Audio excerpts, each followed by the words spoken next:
Hi, I'm Charles, and you're watching The State of the Republic.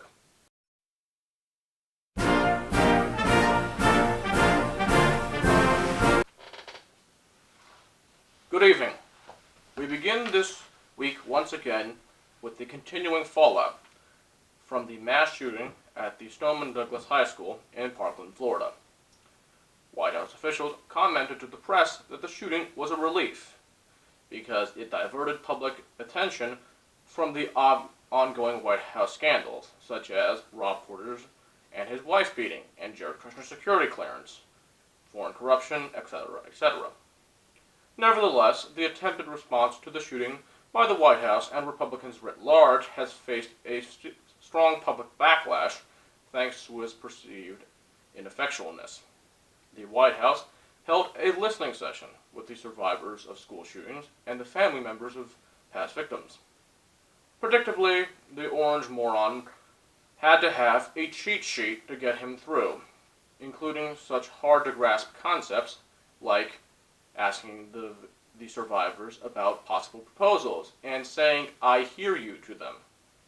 According to our highly secret microwave wiretap exclusive to this show, Trump also had to have written down telling him not to boast about an electoral college victory, not to say that he wanted to have sex with his daughter, etc., etc.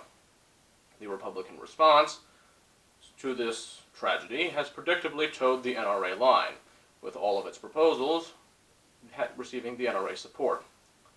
Florida State House Republicans voted down a proposal to debate banning assault weapons, while survivors of the Stoneman Douglas shooting were literally standing in the State House gallery. And they then proceeded to approve a resolution declaring that pornography as a public health threat. Yes. Excellent prioritization there, buddy.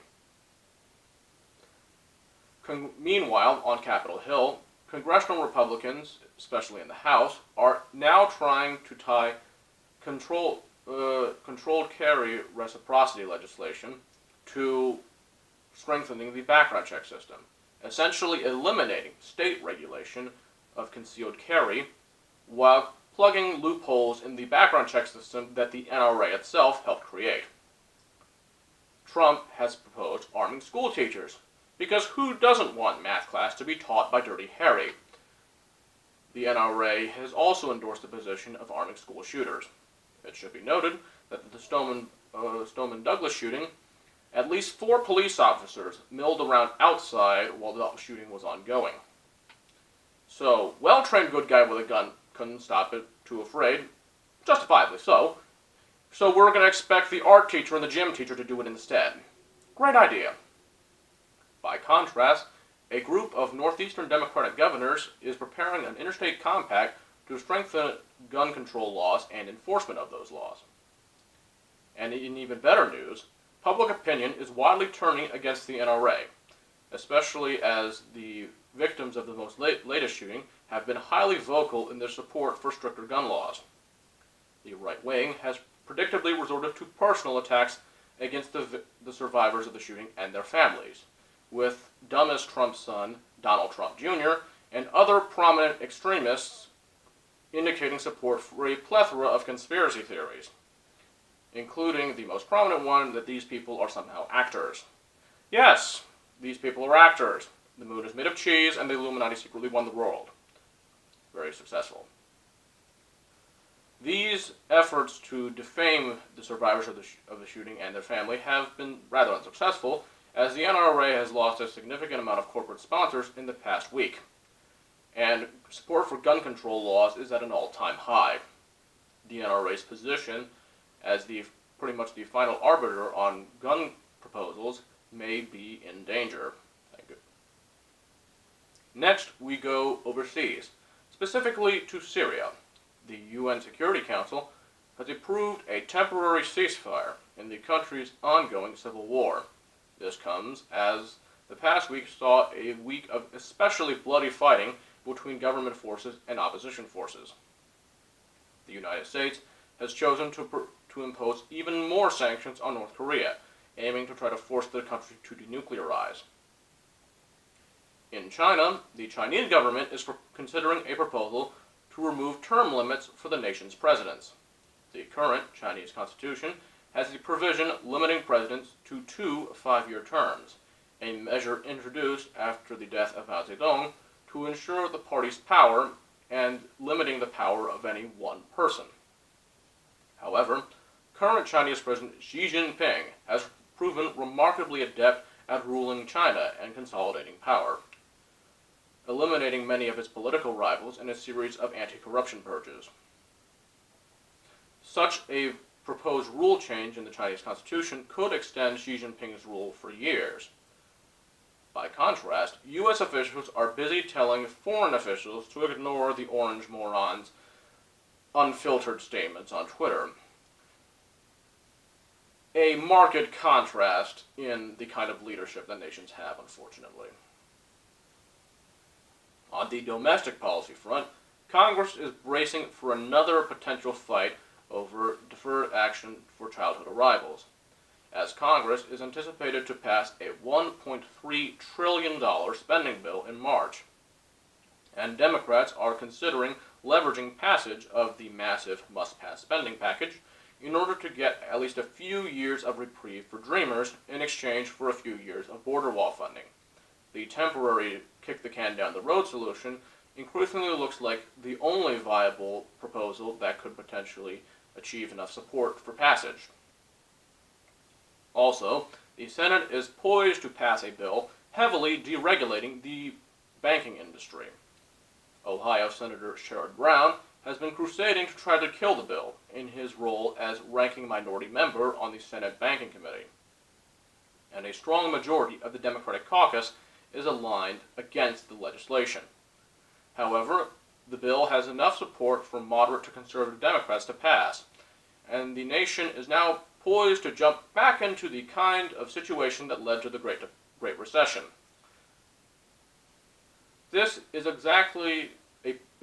perfect kind of example of the wrong kind of bipartisanship, where Republicans join hands with corporate-friendly Democrats in order to screw working families to benefit the rich and powerful.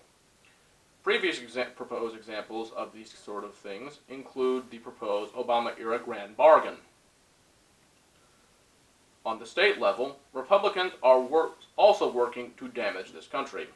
Idaho is preparing to allow the sale of insurance that violates the law by not meeting the ACA's basic standards on what is considered insurance.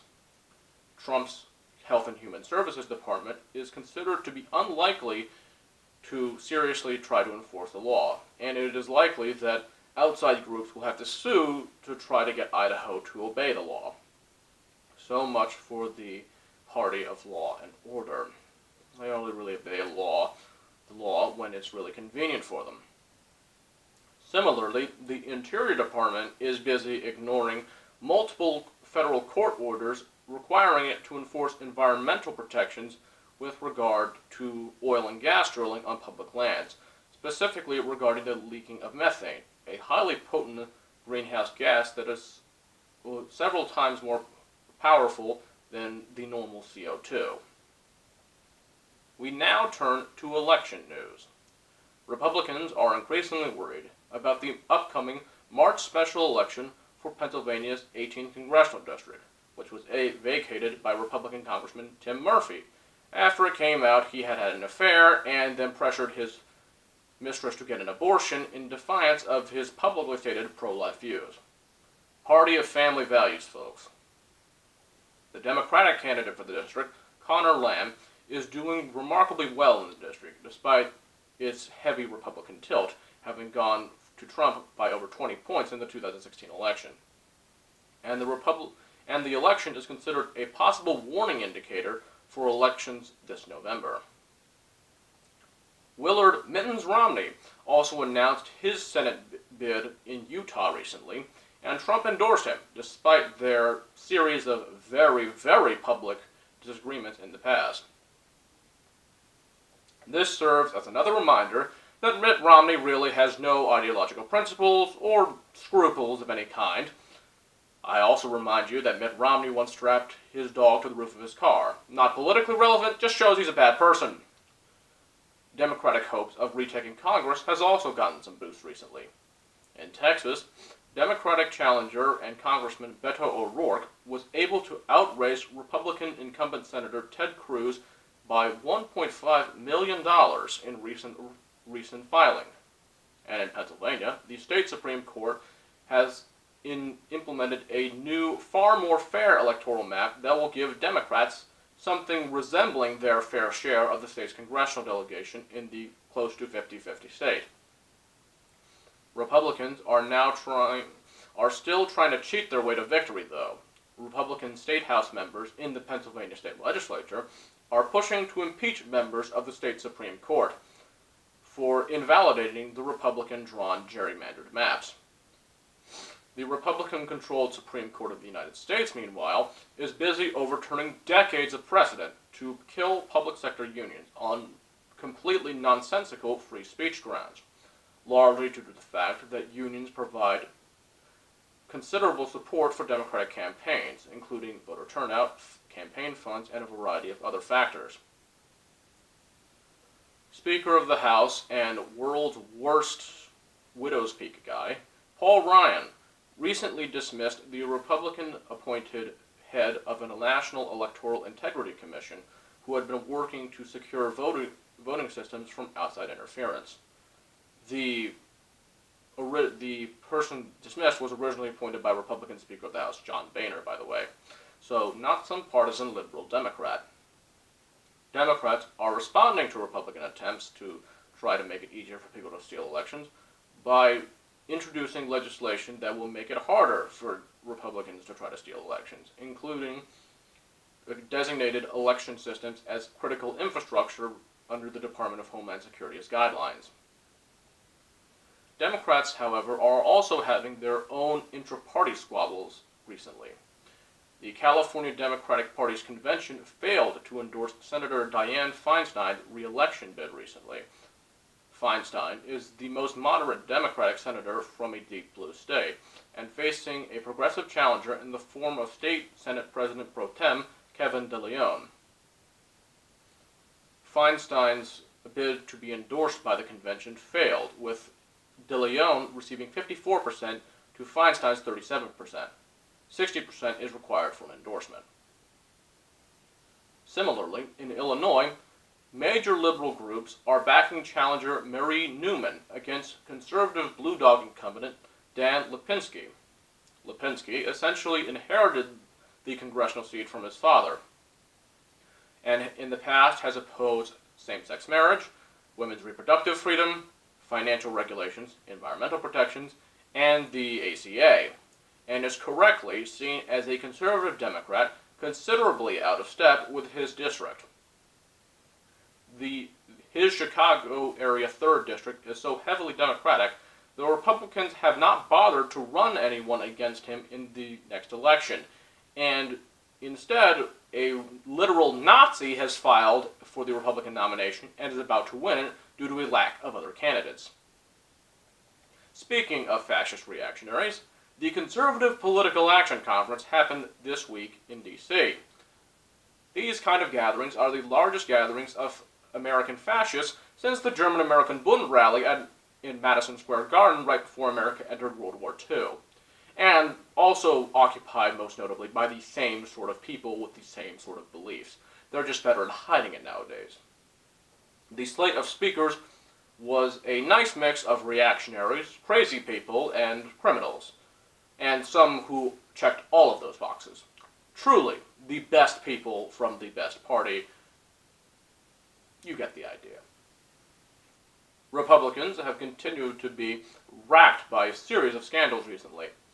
This week saw revelations that Trump is receiving payments from the Chinese government through his real estate holdings, including a rental of a space in one of Trump's properties in New York by a Chinese state-owned bank. Trump is also receiving payments from the Republican National Committee to his buildings through his re-election campaign.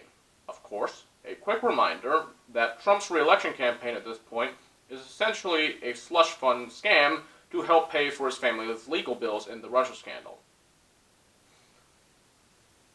Meanwhile, Donald Trump Jr., Trump's dumbest son, who doesn't know that he's dumb, is busy soliciting business and bribes in India. Such payments, both to Trump's businesses and to Trump's family, are far from the previously listed payments are far from the only corrupt payments from various organizations and people with business before our nation's government. And such corrupt arrangements are a blatant violation of federal law and the Constitution, despite the Republican Congress's failure to oversee this. Trump's son-in-law, Jared Kushner, is continuing his work and access to classified information at this time at the White House, despite his lack of a permanent security clearance. Kushner is considered a substantial security risk, thanks to his foreign business ties and insurmountable financial conflicts of interest. But, nevertheless, he is still doing whatever the hell he's doing at the White House. Seriously, you should take a look at his official listed portfolio. He's supposed to be running the entire country, essentially. At the Veterans Affairs Department, VA Secretary David Shulkin, an Obama-era holdover, is currently dealing with the fallout from a scandal arising from his misuse of government funds for personal travel. Shulkin is now preparing to purge the VA of what he claims is internal conservative efforts to undermine the agency. There has been a real fight within the agency as to the possibility of VA privatization, which is being pushed by highly conservative administration appointees, separate from Shulkin, who have also been directly defied Shulkin's orders despite Shulkin being their nominal boss. However, the timing of the purge is causing concerns over whether the fact that this purge is really a disguised attempt to purge out whistleblowers who reported Shulkin for his little foreign misadventures.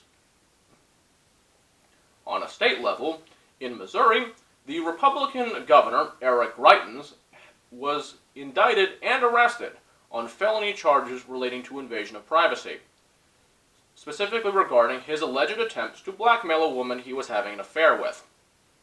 The Missouri GOP predictably responded with a statement attacking the prosecution and alleging that liberal billionaire George Soros was somehow involved in this. At this point, for the modern right, the attacks on George Soros really have become their equivalent of concerns in the old days about the protocols of the Elders of Zion, both in being ridiculous in the extreme and being incredibly anti-Semitic. Who could have ever thought that a movement and led by people who are sympathetic to fascists and support fascist policies would traffic in anti-Semitic conspiracies?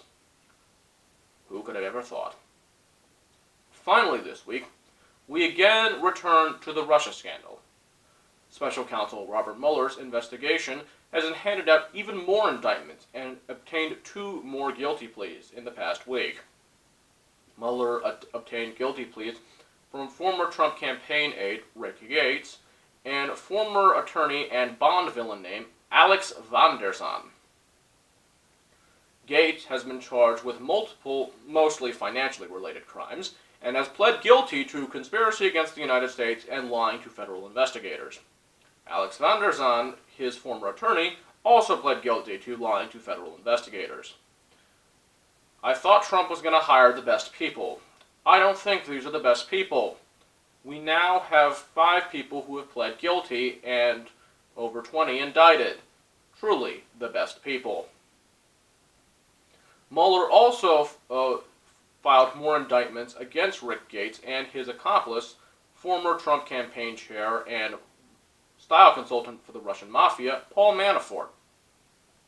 These charges primarily relating to money laundering and tax fraud. Manafort has also been charged with paying former European politicians, including the former Chancellor of the nation of Austria, to lobby on behalf of Russian interests through the then pro-Russian Ukrainian government of Viktor Yanukovych.